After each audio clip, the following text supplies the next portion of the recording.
Hi guys, it's Robert Hansen. Sorry about that. We had a little technical glitch here at the office. Anyway, let's start again. My name is Robert Hansen. Welcome. We have our Facebook live from time to time throughout the summer months on Sundays at 7:30 p.m. We're kind of winding down towards the end of the summer, but we do have a few more Sunday nights that we will be sharing our dialogue, our interaction with each other. I'd like to welcome all of you. If you're a first-timer, welcome aboard. I really love having you guys, and if you're a repeat person, again, thank you so much for spending your time with me. We should be here till about 8:30 Eastern Time. Tonight we usually do about 1 hour session, and tonight we're going to be looking at the development of the psychic gifts, psychic abilities. How do I prepare? What do I do? How do I interpret? How do you interpret? How do you prepare? Do you have psychic talent? If you do, what are you doing with it? What are you doing about to enhance it? And so on and so on and so on. I will take a few questions towards the end. We get a lot of people coming in, so if I can't get to your question, I apologize. If you really have a pressing one, just send it to me on Facebook, and throughout the course of this coming week, I will try to address that for you. Okay? All right, the question I want to ask you guys, and I just want you to think about this for a minute, what is a psychic gift? Or what is the psychic realms? A lot of people, and I mean a lot of people who put the psychic realm or the psychic instincts or the psychic displays, whatever language you like, in the same box as they also talk about being spiritual. They say, I'm psychic and I'm spiritual, or I'm spiritual but I'm not psychic, or something like this. And folks, they are completely separate boxes. One evening we'll get into a topic here tonight perhaps about what is real spirituality. But we'll talk tonight, of course, about the psychic phenomena and the psychic gifts. So the first question I'm throwing out to you guys is, what does it mean when someone says they are having a psychic experience? What does it mean when someone says they have a psychic talent? What does it mean? I mean, literally, what does it mean? It's used all over the place, and it subdivides itself into different areas. For example, there are people I meet who are very nice folks, very nice, and they maintain they have a psychic gift, and they say, my gift is not in mediumship, which is really the strong suit for myself. For many well-known psychics, they are also gifted mediums. Mediums being the person that is the interperson or the interpreter between the souls that have crossed and the living people. That's the big boy on the block. Most people are intrigued by it. Most people watch it. Most people are moved by it. It is a connection to your loved ones that have died. But then there are people that have what we call an intuitive gift. They don't deal so much with the realms where people have crossed over, where they've died. They deal more in the phenomena of living people. They get a sense, a gut feeling, they get a reaction, they get an instinct. All of this kind of melds together, and it's all kind of compiled within their psychic block, and that they have insight into the person, their health, their relationships, finance, money, all of that kind of stuff kind of comes through. Some of them use tarot cards, some of them use other methods of communication, and they kind of present to their clients or to the audiences that kind of witnessing, that kind of explanations. There are people that I meet, of course, I'm sure you've met them, very nice folks. They do what is commonly referred to as hands-on healing. It doesn't necessarily mean they're bringing their hands on you. Some do, I'm sure, like massage therapists and perhaps some Reiki practitioners and perhaps some chiropractic practitioners and holistic healers. They may physically make contact and physically make touch. Others may not. They just work in that aura realm, that realm around the body, the energy field, if you like, and they try to add to that, influence that, touch that, feel that, and enhance the healing of someone, not only physically, but enhance them on a spiritual and an emotional level as well. And then you have people that do predictions. They commonly refer to this as prophecy, where people are forecasting events to come, telling you what you're going to be doing. Am I going to marry the right woman? Am I going to get my new dog back? Am I going to hit the lottery? That, of course, is the big laugher on the block. All that kind of stuff. And it all falls under the umbrella of what many people call psychic gifts. However, what is it?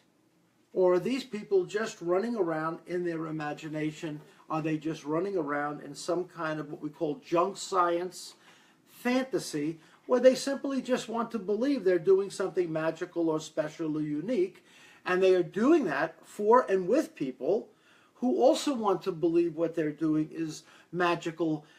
It comes out of the special world. They are sitting in the presence of some kind of magical being named the psychic person, and they're going to allow this magical person to help them guide their path, guide their lives, give them direction, give them input, heal their bruises, connect with their mothers, connect with their brothers, all that kind of stuff.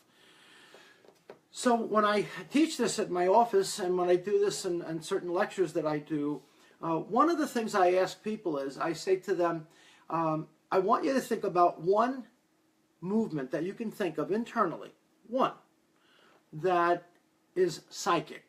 Because if you don't know this, and I'll explain it briefly, you have 5 physical senses, yes? I mean, we all know you have eyesight, smell, taste, touch, feel. Internally, however, you also have an emotional process, an intellectual process, you have a chemical process, you have a physical process, you also have a psychic process, and you also have a spiritual process. And these are all different internal processes as compared to the evolution of the external process, which I just referred to, which is touch. I can touch this glass of water. I can see the video camera in front of me. I can hear my own voice speaking. These are all externalized processes, but I receive them internally, correct? So if I'm looking at something on the street, I see a bird flying by, I witness the bird, it comes through my eyesight, my brain registers it, and I view the bird internally, right? I'm seeing the bird out here, but internally I am processing the bird. This is where a lot of people kind of lose me here a little bit, so I want to do that again. If I'm looking at a bush, just a rose bush, just a bush in the backyard, and I look at it, my eyesight sees it, and I often say, if you say, where's that bush? And then you say, it's right there. It's over there. You can see it. You can go up and touch it. You can feel the thorns. You can smell the scent of the flowers. All of that, though, is being processed internally. That is where my opinions form, where my instincts are felt, where my judgments take place, where my interpretations take place. And all of those interpretations, all of those judgments, all those mental, emotional formations, please remember, you think first, then you feel. You think, then feel. Even if you get hit with something and you go, ow, and you feel first, that's a physical thing, ow, the brain then records it. But if you're thinking of someone that has died, that thought generates that emotion. Even it's on a distracted level of thinking, which some people call the subconscious, where it's kind of still running around inside your head, right? So this is how we're kind of made up as a human animal. We have these primary physical senses, and we have compatible internal senses. So again, the question I ask that's a lot of my classes is, can you give me one thing within you, that you would describe as being psychic? Now, some people will say, Robert, well, I remember the phone rang and I thought it was my grandmother, or Robert, I had a dream and I woke up and my Uncle Tommy had a car crash, and sure enough, the phone rang and he had a car crash. You know, and they claim to be, these are psychic things. And I'm not saying they're not, don't misunderstand me. They are part of the field of psychic work. But what I often ask them is this. I say, listen, do you have children, for example? Most of them will say yes, or someone that you love in your life very much. And they go, oh yeah, I love my brother, I love my husband, whatever it might be. And I say, could you please put that love of your children into words? Could you please describe that for me or for the audience? Not how you act towards them in a loving way. I'm not asking you to explain that. If you bought them a present, or you took them on vacation or something. I'm not referring to that. What I'm talking about is, can you put into language how you feel, how you love those children? And across the board, including me, you cannot put that into words. But why? Why can't you put that into words? And the answer to that is very simple. Because the phenomena of love goes past the boundaries of intellectual thought, and it goes past the intellectual and emotional reactions of the human form. People often say love is an emotional thing. It is not an emotional thing. It is not. Love never shifts. Does it affect emotions? Yes, of course it does. It's the big boy on the block. Love affects emotions, but love is not from the emotional realms. Emotional realms pretty much are taught to people. If you're raised in a certain culture where death, for example, is just common, people are dying every day, there's war going on, your reactions, your emotional responses are very jaded, very hardened, very calloused. If you're working in an environment like in an animal shelter and you've got a big heart and you're taking care of these beautiful animals, you have a different emotional response. In another culture, that wouldn't happen at all. They would just see the animals as just another animal, and that would be, that would be the end of it.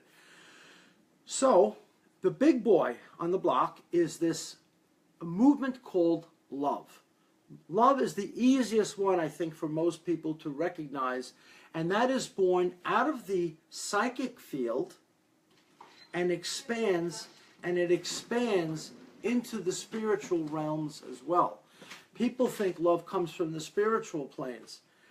It does and it doesn't, and for another night we'll get into that in detail, but for tonight, if you can, just kind of put love as an experience that is real to you. It is authentic to you. It is genuine to you. It is provable to you. It is accurate to you. If people tell you that you don't love your children, you can look at them and say, I guess you've lost your mind or something, because it's very obvious how we're responding to each other.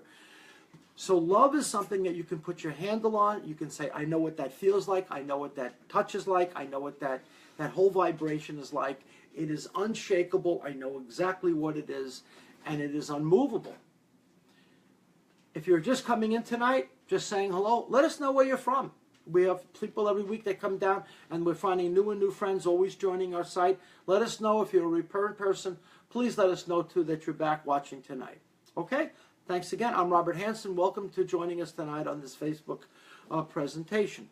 So, if you can just, for the purpose of this conversation, this dialogue, just get it in your head a little bit that love is a huge, huge example of true psychic sense. However, the idea of being in love, the idea of wanting to be in love, the idea of seeking love, finding someone to love, is not generated by the psychic phenomena.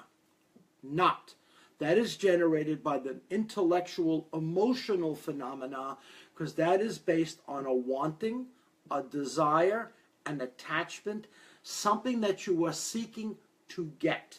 And if you are hungry enough to be in love, if you are hungry enough to find partnership, if you are hungry enough to go get something that you feel will complete you, make you whole, you will seek love.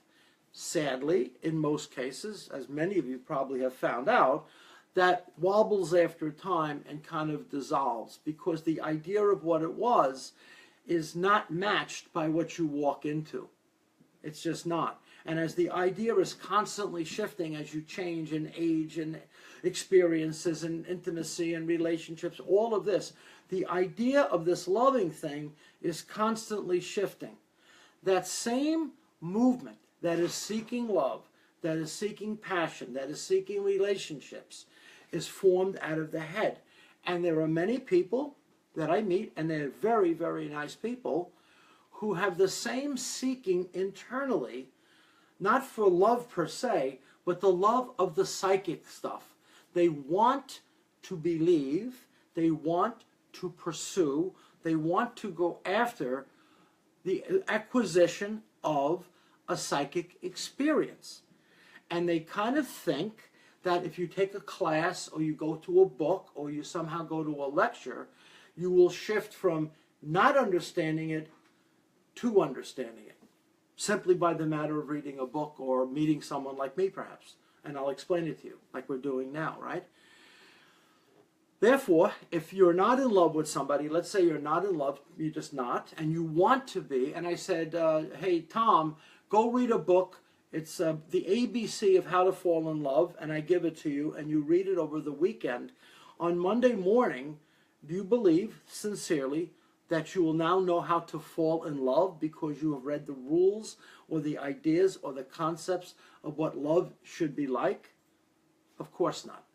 Love rises on its own. It is a natural movement that occurs. I'm talking about true love between people. True love. And the best example I can give you is mother to child.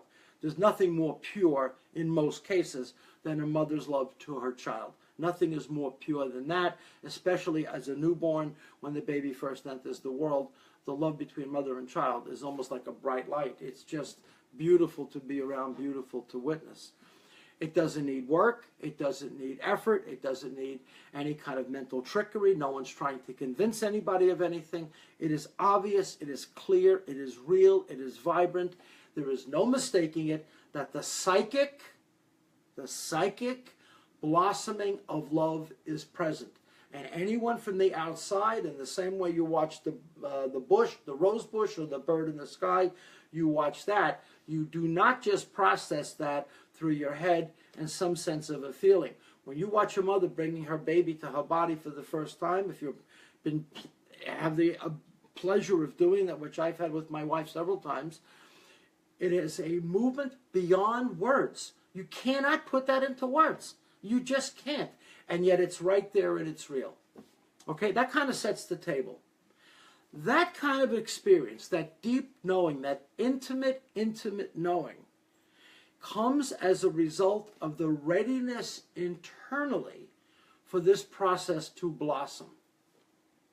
It's an internal readiness that allows this process to blossom. It is instinctive, it is internal, it is within the mother, and it is also within the child.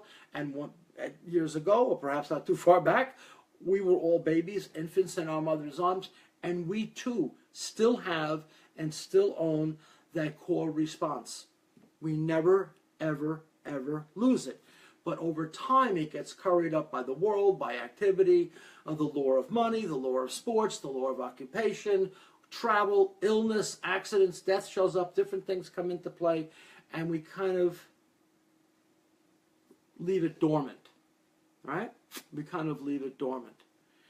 When I was around 47 years old, some years back, I had a series of experiences that kind of tapped on me in a big-time way. It was almost like, and please forgive the explanation of this, but it was almost like I birthed a psychic baby. I don't know how else to say it to you, but something erupted internally within me. I went to sleep one night. Fundamentally, this is the story. I went to sleep one night, and I woke up in the morning, and I knew the world that I had left was not the same. The night before, it was just Robert in the house with the wife, the kids, normal stuff. In the morning when I woke up, it was the same people. All the players were the same. But I knew that something had shifted. I knew it. I didn't know what it was. But my wife and a few very, very close friends said, Robert, we think this is a psychic thing. And I said, a psychic thing? You got to be kidding me. I didn't even believe in this crap. I really didn't. I mean, I thought it was all a bunch of hogwash. And it began to happen to me. It became very personal. And I'm like, oh my goodness, something has taken place. And in my particular case, it was pulling me into this field of mediumship. It was not something I took classes for. It is not something I was coached to do. It was not something that I saw out on the street with somebody else that's a medium, and I said, I want to do that. None of that took place in my case. I know that has happened maybe with some of you. It inspired you, it motivated you, and that's all beautiful. Something is drawing you in to the field of psychic development. It's drawing you in. If it wasn't drawing you in, if you were not, quote, interested in it, you would just flip the channel and go to something else. But many of you that are watching tonight, you are drawn into it, which means internally you are beginning to awaken. Your psychic gift, your psychic birth gift is beginning to rise. Now, here's the key. What some people want to do is because their head wants it, they want to be a psychic of all types. They can do anything. They can read the past, they can do this, tell me what you want, I'll give you a menu, I can do all of these things for you. All of that kind of stuff, because they're just drawn into the whole idea of the psychic thing. And sadly, they're not listening to their own psychic rising. They are conflicting it because of what they think, or someone else has told them they're going to become, right? Some outsider has said, you have the gift of intuition, or you have the gift of prophecy, or you have the gift of hands-on healing. Or if you think you have the gift, I'll teach you how to have the gift. Like I said before, like teaching someone how to fall in love. It doesn't work like that. Not authentically, it doesn't. As you begin to rise up internally, you will begin drawn to the area in which it is intended for you. Okay? For you. Can I do prediction work? We'll talk about it. Can I do hands-on healing? We'll talk about it. Can I do intuitive work? Yes. 100% yes. Can I do mediumship? Yes. That is what I do most of the time for most people that come to see me. They are wounded and so on and so on. So first, I recognize that this gift rose in me. I didn't yank it, I didn't pull it, I didn't want it, I didn't want to make it like a charm on a bracelet, I didn't want to make it another little poster in my office, I didn't want to get myself another pat on the back. It came all by itself. All by itself. Once the gift started rolling, then I began to inquire what is the best way to direct the gift. And I began to watch other people in the market, people that you may have heard of. For example, an old friend of mine, John Edward, I would watch him, and I would say, that man is doing what I can do, or I can do what he can do. But he's doing it really well. And I was very, very inspired by that, because I said, what he's talking about, I directly understand it. I didn't want to be John. I'm me. I'm 100% me. But what he was talking about, I understood. It would be the same way as a mother who loves her child talking to another mother who loves her child. There is no question marks. They both vibrate the same way. There's a big difference between that and someone that sees John and says, wow, that's really cool. I wish I could do that. You see, that's a big difference. And that person who says, I wish I could do that, although their intentions are nice and very noble and very comforting and very healing, and they've got a good heart, it still remains outside of their realm because they think that it's something they have to get. They don't look internally, they look externally. And they try to acquire the psychic realms through the realm of thought. You cannot get to the psychic realm moving through thought. You can't do it. It's like trying to fall in love again, like I've been repeating the last 4 or 5 minutes here about trying to make yourself fall in love when you can't do that. You can't do that either. Once you sense that you have this rising coming in, you can feel it. You'll feel it. You'll start to sense some little shift. Then you start to get drawn in. And what I mean by drawn in is you start to find yourself being around people that you say, you know, I'd like to talk with you a minute, or I'd like to help you for a moment, or would you mind if I sat with you for 10 minutes? Not some silly person, some goofy person, you know, some mature person that's kind of a little bit open to the possibility, and you work with them. If you go right to a cynic or a hard-nosed skeptic, they're going to blow up your stuff, and you're just going to sit there and feel disappointed and all of that, right? So people often ask me, you know, what do I do? What do I do before I read, before I work, before they see me in a public audience? And what do I do? I mean, what do I do? Do I have to meditate? Do I have to pray? Do I have to prepare? The answer is no. At this point in time, I really don't have to prepare. I don't have to practice. I don't have to do it. 20 plus years has shown me that. However, I have found all great athletes really, really, really understand and recognize the great necessity for spring training, football camp, getting ready, hitting the gym in the off season, because they honor the gift given to them and they pay it homage. They don't take it for granted. They don't throw it out there. They really work hard. There are other rare birds that are big mouths and all. I'm not talking about those guys. I'm talking about the grunt, hard athlete that really, really loves to train, really loves to work out, goes to the gym, sweatshirts on, no fanfare, and just hits the weights and goes. That's my kind of a guy. And then he shows up on the ball field and he plays really, really hard. Those are the guys I like, right? They're kind of anonymous a little bit, and off they go. It's the same with the psychic thing. No one sees me before I work. No one comes into my office before I work. No one sees me before I make a theater appearance. Nobody. But I go in my car, I close my office door, and the first thing I do is I sit and I allow myself to go into silence, which simply means this. When we are sitting by ourselves in most conditions throughout the day, just sitting in your living room chair, sitting at the kitchen table, the mind is constantly moving, like a ticker tape. We could be sitting still or have the appearance of being still and quiet, but we're not. We're moving 100 miles an hour internally. It's constantly doing this. Therefore, one of the first requirements to really reading anybody, and I don't care if you're reading them as a medium, I don't care if you're reading them for hands-on healing, I don't care if you're intuitive, I don't care what realm you're practicing in, I don't care what the pull is internally to you, you must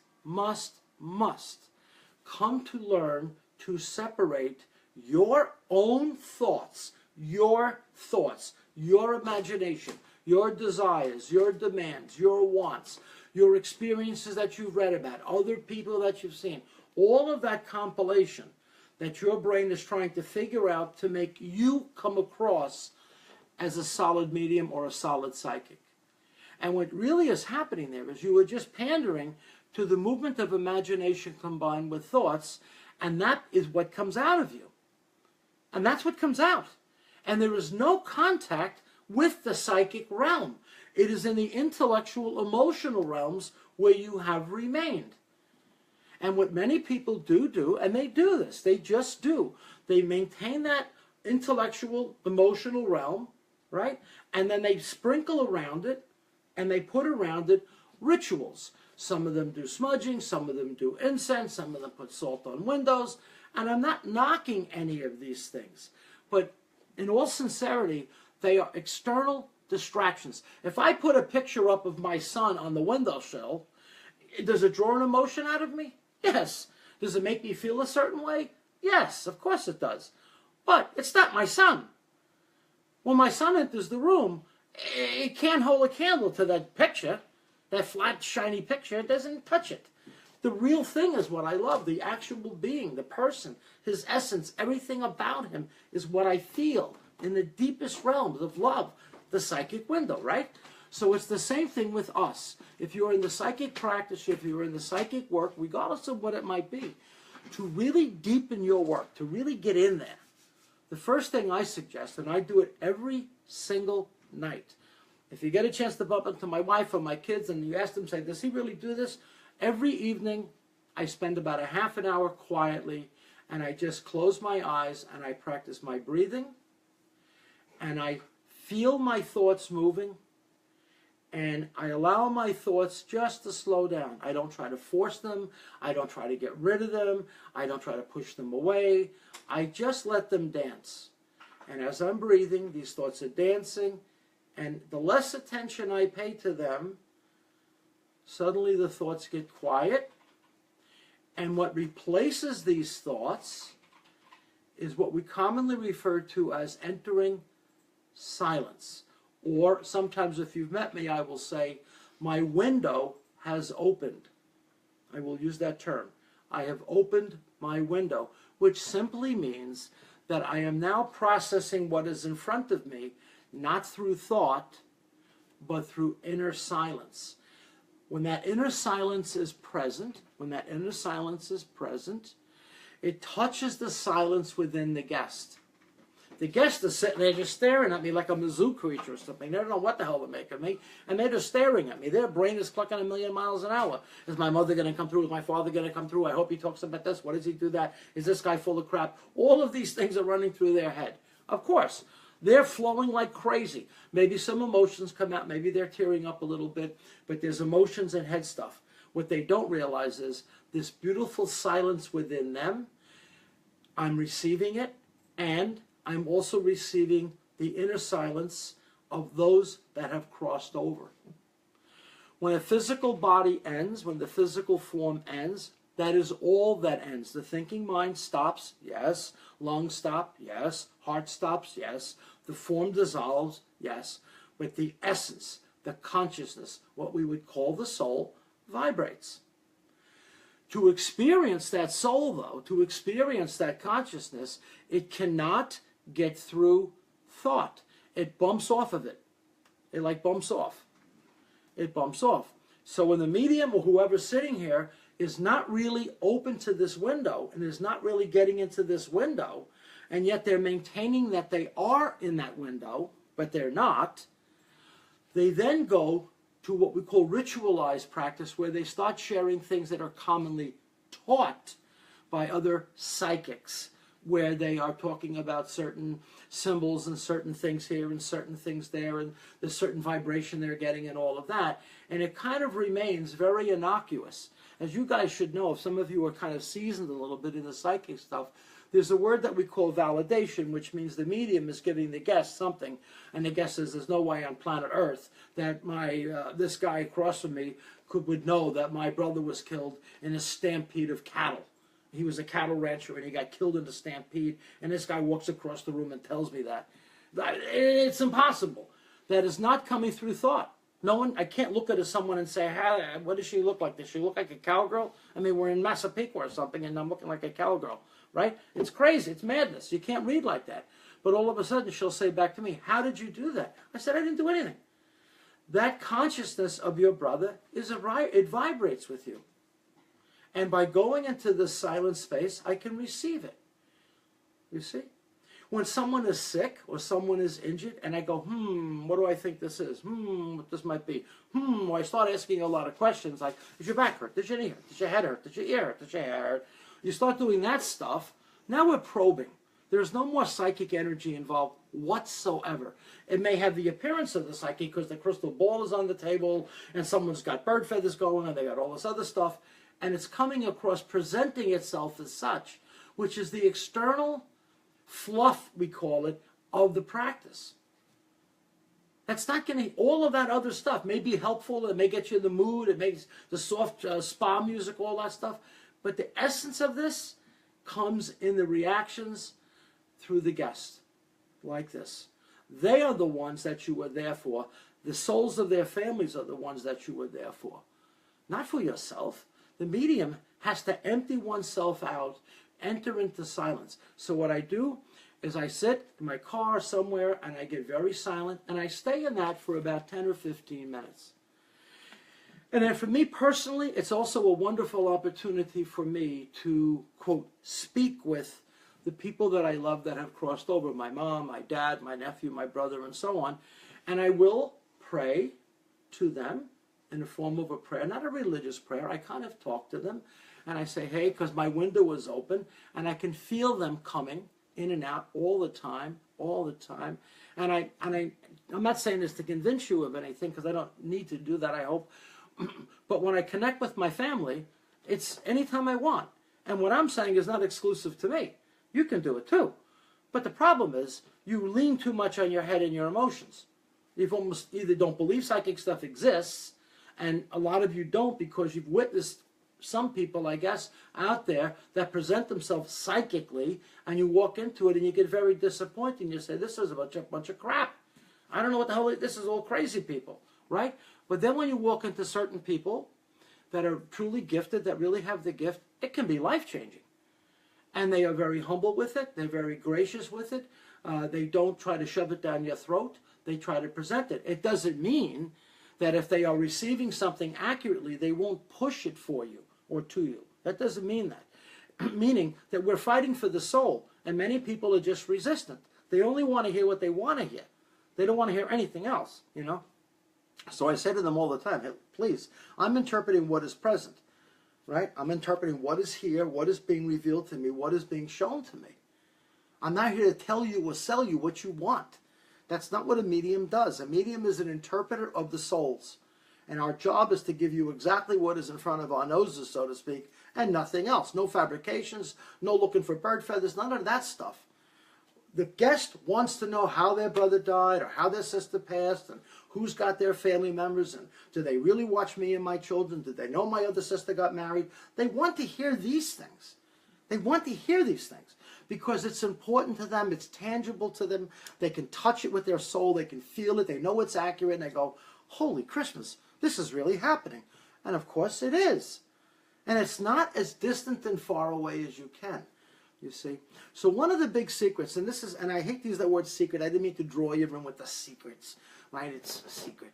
But it's kind of a private thing with me. Let's call it that way. I don't go around teaching this to other people unless they're direct students of my own. And I have some wonderfully good, gifted students that have come to see me. And I've met some other wonderfully gifted mediums that I've worked with, shared time with, and they really are blessed. They really have a blessing. It's beautiful to watch. But a couple of things that I share them is this. What makes a really top-shelf medium is what we call the gift of discernment. That means the medium has practiced enough, and the practice is done via the readings of others to rapidly interpret what the symbols are. Please understand, when souls cross over, when people have died, they no longer can speak in a voice. They don't have a voice. My dad passed away. I use my own father. He can't talk to me as I talked to him when we were watching a football game. He can't talk to me like that, right? He doesn't appear to me in the clothing that he wore as a police officer, right? My father comes to me in his own beautiful, unique way, and I know it's his soul. I know it's his essence. In my case, he will show me a shield, a police shield, and it kind of glows. And I just know it's my pop coming to me because he's the only one on the other side that I would really identify that with. And when he comes, then I can feel him talking to me. And I can do that whenever I want. He's always present, always there, always, always, always, always, always. As well as your families are always, always, always with you. You see? So in one of the secrets of readings is to really understand and practice what is called discernment. Meaning, when I see a particular image, a particular instinct, a particular vision is shown to me, I immediately know what that is. In the early years, I did not. I would be much more confused. I would say, I'm not sure what this means. I don't know what that means. I don't know what that is. You know, it's like I'm seeing it, but I don't know what the heck it means. And if that starts to happen enough times, you start to become discouraged or you feel like you're just falling. You're not. What you're simply doing is you're going through the learning cycle of how to interpret. You understand? How to interpret. And the more you learn how to interpret well, and that is through practice and through guidance, by the way. You have to have guidance. You have to have guidance. When that is learned well, then your readings become very fluid. They don't have pauses. They don't have big breaks. They're not choppy. You're not probing for information. You're not asking in some kind of a backdoor fashion to try to figure out something. You're not looking for jewelry. You're not trying to check for tattoos. You're not doing approximate ages, and they should have their mother died by now because they look like they're an older person. You're not falling on the typical trick of someone's, let's say, in their mid-60s like I am, and they say, is your grandfather dead? And I said to them, if my grandfather's not dead by now, we'll call him the Guinness Book of World Records. Of course my grandfather's dead. He's been dead for 30, 40 years. That's not a psychic thing. They're just stuck, right? Another one that I often run into, and it's kind of sad. Someone will say, well, I have a young man here that died. He comes across at the age of 5. And the parent says back to the medium, my son wasn't 5 when he died. He was 45 when he died. You're off. So what does the medium do? They have to get themselves out of that jam because they came up with it out of their noodle, not what was being sent. And they say, well, he wants to tell you that he's growing up on the other side, so that's why he's telling me he's a 45-year-old man now. It's called, KYA, covering your butt. And the other way it also happens where someone says, I have a man coming through at 45, and the mother says, no, my child died at 5 years old. What are you talking about? And he will then say, well, he's showing himself to me as a young child now. He wants you to know that he's returning back to innocence. And they flip it on you again. That kind of a thing. Or they'll use terms such as, it's just a cardiovascular issue, which is generic as heck, in my opinion. Or someone has breathing problems. Everyone's got breathing problems. Everyone's got these cardiovascular issues. Your heart stops when you die universally. Brain function stops universally. Lungs stop universally, right? So in an attempt to convince themselves more than the guest, right? It's almost symbiotic. they kind of cultivate these things. And that's the sad part, because within them is the real gift. But either they're impatient, they become disgusted, they become frustrated, or they are barking up the wrong tree. They may have a psychic talent for healing with hands, but they want to be the medium, because the medium is the cooler thing to do, because you can do an audience, and with hands-on healing, you're only doing the one person, right? So I don't want to keep doing one person, I want to do that stuff. And they try to convince themselves they're doing that stuff. And it comes across more and more as something that is non-authentic. When you see it authentically, you'll know it. And there are some wonderfully gifted, good mediums out there here on Long Island. It's not just me. Please, it's not me alone. But sadly, there are other people out in the marketplace that kind of present themselves not kind of on the up and up. And you have to be a little mindful of this, okay? Because otherwise you're exposing yourself to unnecessary frustration. You know, and then it comes across like all mediums are the same way, or all psychics are the same. And like any other occupation, certainly they're not. You see? So for me, when I prepare for an audience, when I prepare for a private, I absolutely go into silence. I absolutely make a prayer. Now, when I talk about prayer, it's not a religious prayer. When I pray to my family, so to speak, it's not a prayer per se, in the typical word like the Our Father or something like that. Prayer simply means I am dialoguing with them. That's all that means. I'm just sharing my heart with them, saying, how you doing? And I even will ask, why don't you guys come in with me tonight while I do this work? When I enter into that space to start reading, everything inside my head is dead silent. Even though I'm talking, like I'm doing now, everything internally is silent. I begin to receive information, and then I begin to share it, and that is called the validated process. And typically for an audience, if you're running an audience reading, if you guys are out there doing audiences, 8 to 12 minutes is a standard time for reading. If you go past that for a person, the audiences start getting frustrated. They really kind of do. Some people like to work a room. If you're practicing as a medium out there in the marketplace, some people say, I work a room. You don't work a room. A comedian works a room. A magician works a room. A singer works. I got to do something at this table. I got to go over here. I got to keep the owner happy. I got to keep the manager happy. I got to work around. What can you go over there a little bit? All that kind of stuff. That's something on the external process to work a room. What occurs with a medium is that wherever the souls rise, which has got nothing to do with me, I go where I'm being shown. And if 4 or 5 of them happen to rise in the same cluster, so be it. And I tell this to audiences at the beginning of the night. I can't control who's coming in. I can't decide who's coming in. And I cannot control what they say. My job is to simply share that which I have been called upon to do. You understand? I've been called upon to read and interpret who is present. Okay?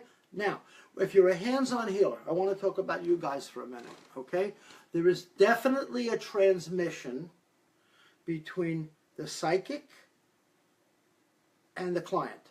There's no question about it. You can experience it on any level, and of course I mentioned repeatedly throughout tonight about love. When you love somebody, and quote, you love your guest, not romantically, but you love them in that you see past their physical form, you see past their personality, you see past their exterior, and you fall in love with their natural state of consciousness, which is underneath this suffering being.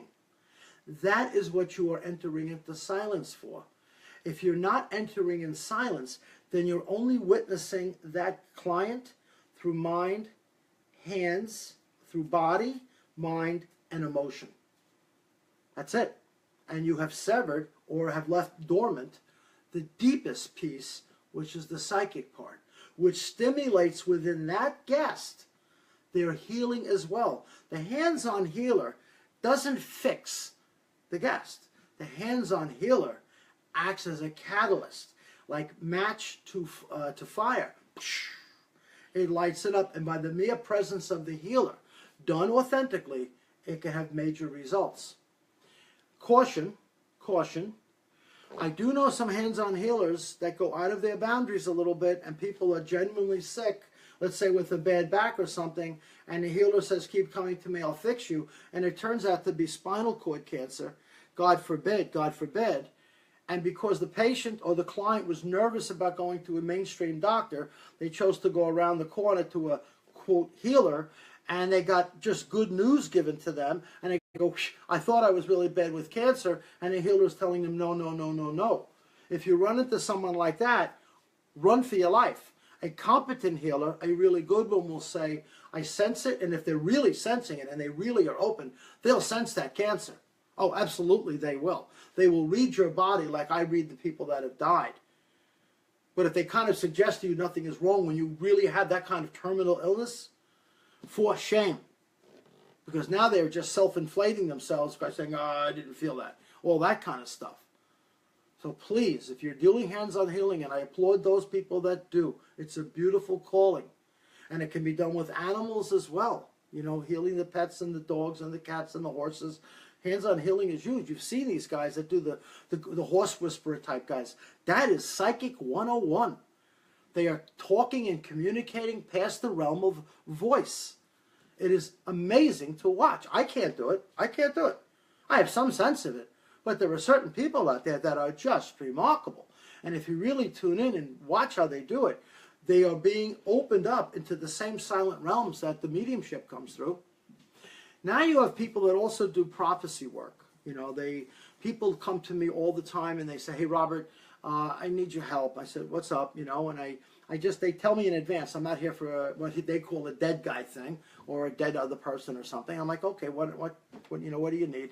And they'll say, well, I know you also are good at intuitive stuff. I said, well, yes, it's something that I pride myself in doing very well, but how can I help you? And they said, well, I have things I'd like to ask. And I say, don't tell me anything. Don't tell me anything. And I begin to read them. You see, that's the key. You have to read them. You have to read what has happened to them. There is information, history in their vibrational consciousness that you have to receive. And when you start sharing it with, they're saying back to you, whoa, whoa, whoa. No one knows I did that. No one knows I did this. No one knows I had my spleen removed. No one knows that I had my right toe amputated because I'm sitting here in shoes and you can't see my feet. How do you know all of these things? And it's not a matter of knowledge, which is intellectual, right? It's a matter of opening again, and I'm receiving the story through their conscious soul. Once I have proven to them, quote unquote, that I'm able to read them, then I can sense what's moving forward for them. Then I can sense what's moving forward. So the intuitive's job is to bring clarification to this moment. The intuitive's job is to bring clarification to this moment. The prophetics or the prophecy people are different. What they do is they talk about going forward into someone's future. And there is a big bubble. Because when someone says this will happen down the road, this will happen down the road, I see this happening down the road, right? They are not basing it, they cannot base it on the psychic window. It can't be done because the psychic window is based in what is present and what is vibrating that has already occurred.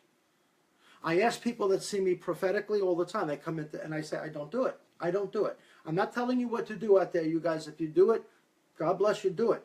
Right? Just make sure you're doing it authentically. When people come in to see me, they say, Robert, I want to know about this. Am I going to get married again? That's a big one people ask, especially from widows, guys and women both. You know, they're in their 30s or in their 40s and they have never been married. Or some woman, for example, is in her maybe late 30s and never has had a baby yet. And she'll say, Robert, am I going to have a baby? Am I going to have a baby?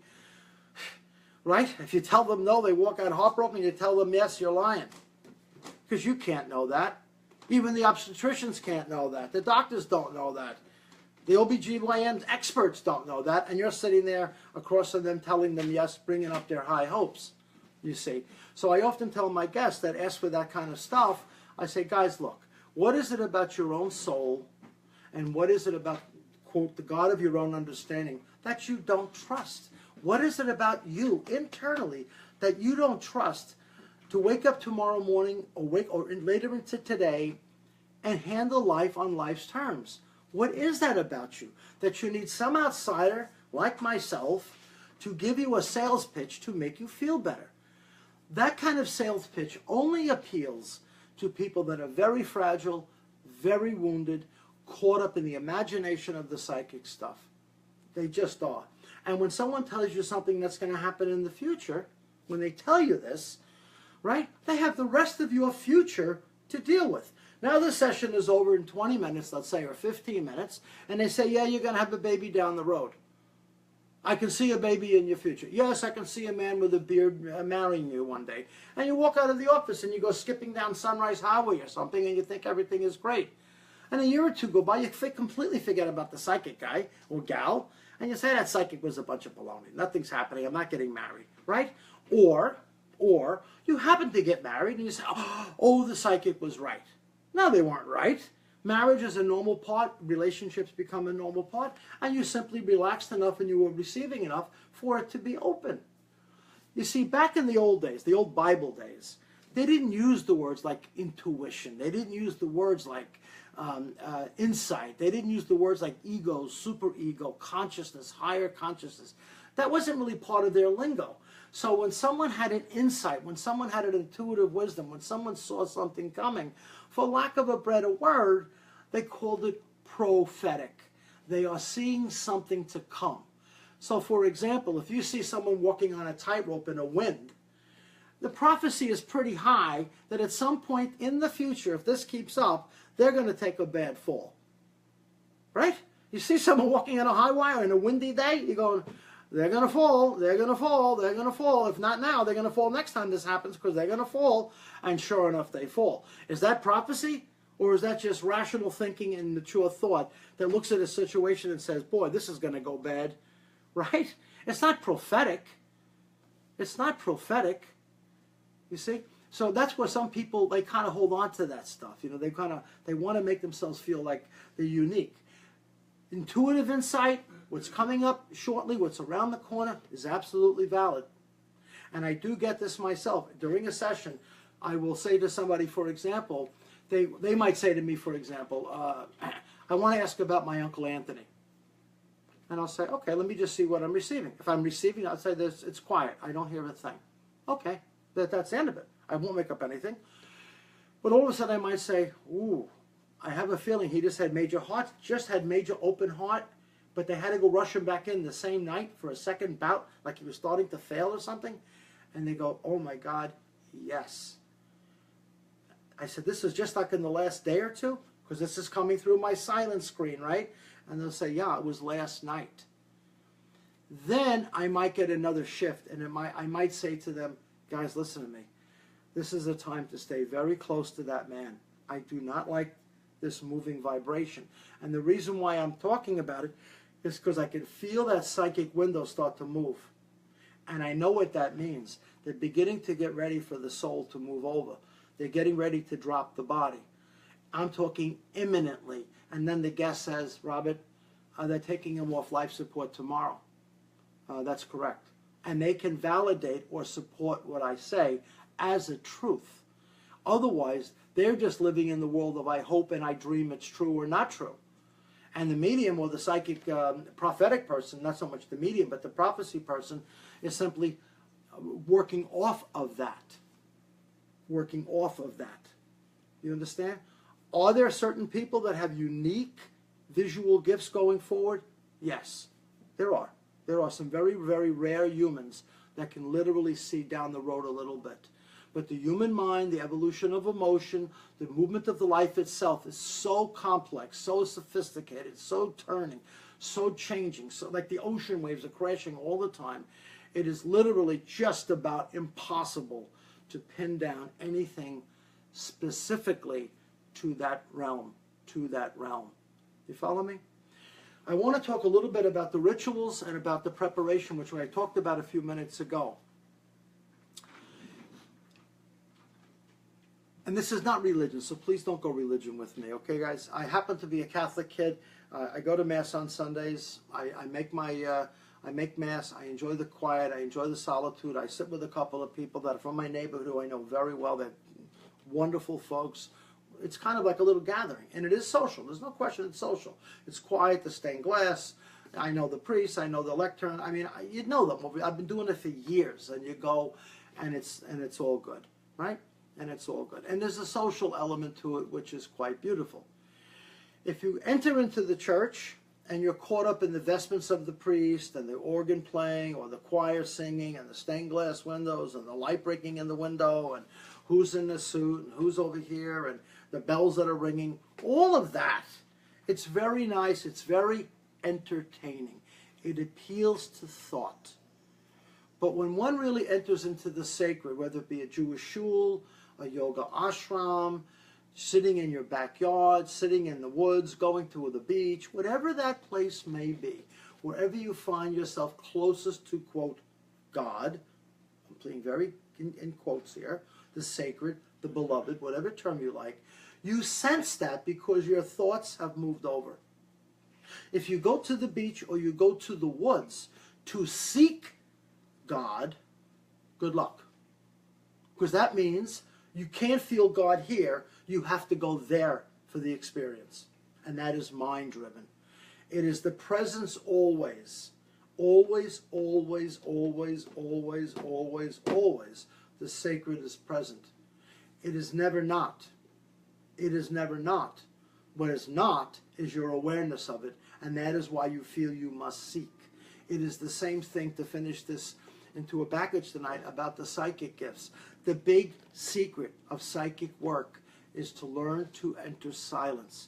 That is the magic button.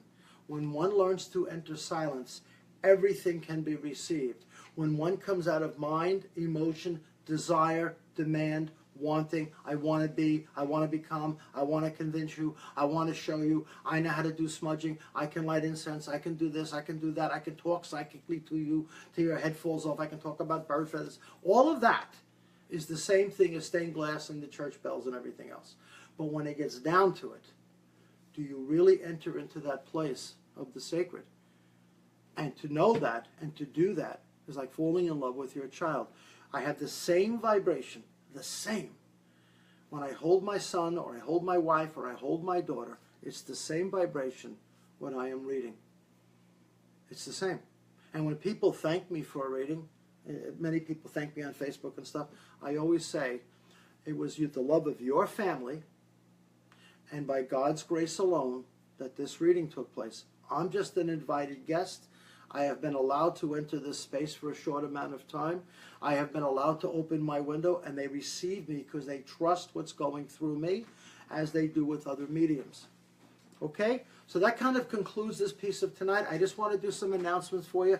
I'm going to read off this little scratch sheet that I have so I don't miss anything. And we got some stuff coming up. The next time I'll be on here will be on Sunday night, the 3rd of September. September 3rd, at 7:30, same time as tonight. And we're going to talk about suffering and the way out of suffering.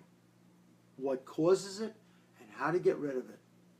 What causes it and how to get rid of it. That's September 3rd, 7:30. Now, many of you heard me talking about over the summer. It's on the website and so on. We have readings at the dock of the bay. We're down in Merrick at the marina, at the Open Bay Marina down in Merrick. And the boat never leaves the dock. It's a beautiful evening. It's a sunset or a weekend in the afternoon. And we take 5 people. We put them on the boat. I read for 2 hours. There's some very light refreshments. And it is a stunning experience. You just come on in and you bring your recorder and it's a great time. If you want information about that, just go to my website, robertehansen.com, and you can find it. We also have coming up in September, because the weather's starting to shift, what we call Circle of Spirits. That takes place at my office. Both of these, by the way, are 2 hours in my office, and we take 6 people, not 5. We take 6, not 5. And there are dates that will be posted on the website for that. So if you're interested in meeting me in a private setting, just you and 5 other people, it could be one family, it could be a couple of pairs.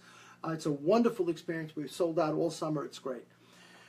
Finally, anything you need to know about me, about signing up, about classes, about registration, about the website, anything, just go right to the website, robertehansen.com. And I'm going to encourage you guys, we have a beautiful monthly newsletter that's coming out. It has been out, and we're continuing to constantly update it. We've got a very, very excellent small staff. We got a tiny staff, but they do amazing work here. I'm totally dedicated to these guys. And if you want, we have the newsletter coming out. And finally, you can find me on YouTube. You can find me on the YouTube channel if you like. You can sign in over there. You can go on Instagram as well, or come back to my Facebook page. Okay? I want to thank you guys. I'll see you all September 3rd. Until then, I wish you peace. Thank you.